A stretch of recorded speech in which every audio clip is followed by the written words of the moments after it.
coders, and welcome to episode 1.1 of our map service playlist on the Google Apps Script course. Today's episode is going to be an extension from the last episode in which we took a deep dive into all of the methods that you could use to create static maps.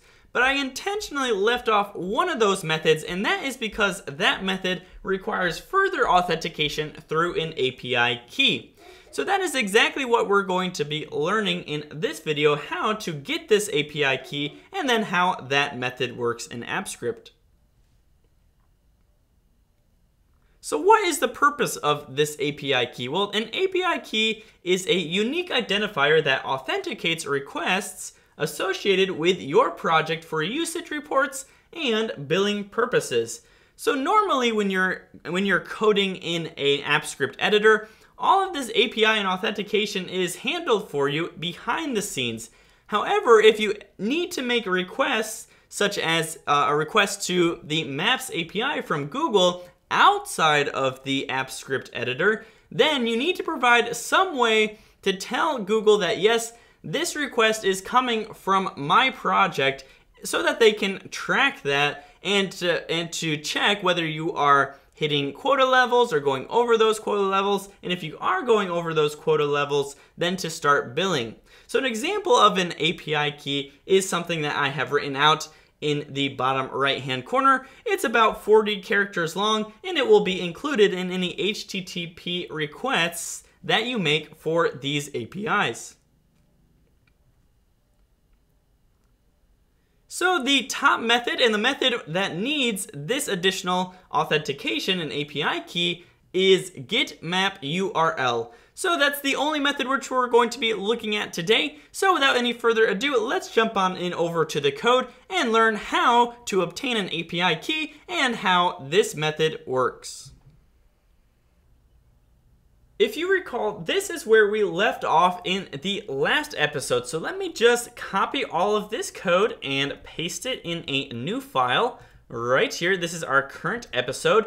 So when we were creating our static map, we were giving it a whole bunch of different methods, but at the end, we were getting the map image via a blob and then sending that map image as an attachment to an email address. Here is the email address right here.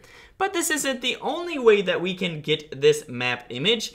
And if we drop a line, we can see that we can also get it as a map URL. So again, we've shown get map image and get blob in the previous episode, but we can also get a map URL so that when people click on this link, this URL, they get redirected to the map image hosted on Google server. So this might be helpful, say, if you are trying to make an HTML page, right? And then you're trying to have a source tag or a source attribute. You can put the image source attribute as this image or as this map URL. So let's do that right now. If we say instead get blob and we say instead get map URL, then we are going to get a string right here, right? So we don't need these attachments anymore.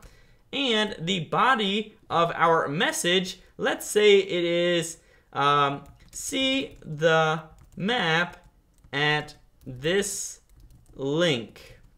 And then we'll also do some string interpolation right here. We'll put a $sign and then we're going to say map there. So again, this map is a URL, it is a string, and it is the link to see the image of the map.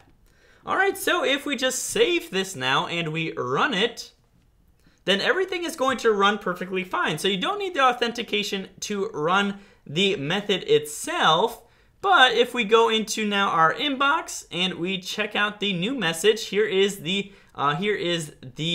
URL for our map. We should expect it to look something like this, right? This was the last map that we made. So let's see if it actually does. If we click on the link, then we see that the Google Maps platform server rejected our request. We must use an API key to authenticate each request to Google Maps platform's APIs. All right, so we need apparently an API key. And if we go further into the documentation for getMapUrl, we can see that yes, indeed, all static map URLs require an API key. So after the URL, we'll have to append this little, this extra bit of string right here that says and key equals and then your API key. So this doesn't really tell you how to get your API key. So let's do that right now.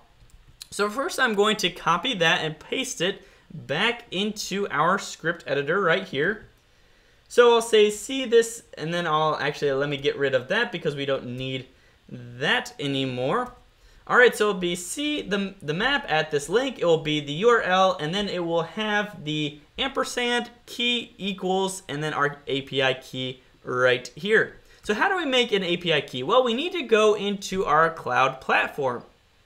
So this is the Google Cloud Platform, and if you don't know how to get here, I have created an additional course on the Google Cloud Platform. You can see how to set things up like here so that we can be on the same screen on the dashboard.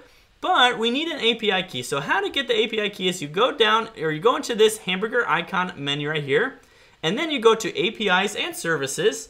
You go down to Credentials, and then right here with credentials, we can see API keys. So we have no current API keys. If you do, for some reason, have an API key, you can just take that API key right there. But let's go and create an API key. So we have to click on this button right here, Create Credentials, go to API Key, and just like that, we have created an API key.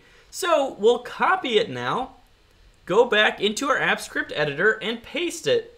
But there's one more thing that we need to do in order for this to work, because this is just a generic API key for any of the resources on Google Cloud Platform. So we don't want this API key to be able to access every single resource on Google Cloud. So what Google Cloud does is that they enable and disable certain accesses to certain APIs. So we're going to need to now enable the Google Maps API. So the easy way to do that is just to go up into your search bar. You could also go into the library right here and search for APIs. But most often I am not in that screen, so you can just go up here and say something like Google Maps API. And you can see all of the APIs from Google Maps. So the one that we're going to need is the static map API, because that's what we are making with these, right? We're making a new static map. So we're going to need to go here to Maps static API and then enable this API. So now we have our API key. We're going to try to access some of the methods off of this API, this Maps static API. And then now that we have it enabled, it's going to return for us the resources that we request. All right, so we just enabled the API. We've made our API key, and so now it should work. So let's save this again. And if we run it one more time, go into our inbox, and here we go. Here is the message. So if we click now on this link, then there we go. We now have our map, and it's hosted here at maps.google.com. So that is getMapUrl, and that is how to get the API key in order for this method to work. Again, I would use this so that I can get this URL so that maybe I could put it in the source attribute of an image tag if I'm coding a new web page. But this is just one way of getting the map, the image of the map. You can get it via a URL. Alright guys, I hope you enjoyed that episode and learned something from it. If you did, don't forget to hit the like and subscribe buttons, and I'll see you in the very next episode.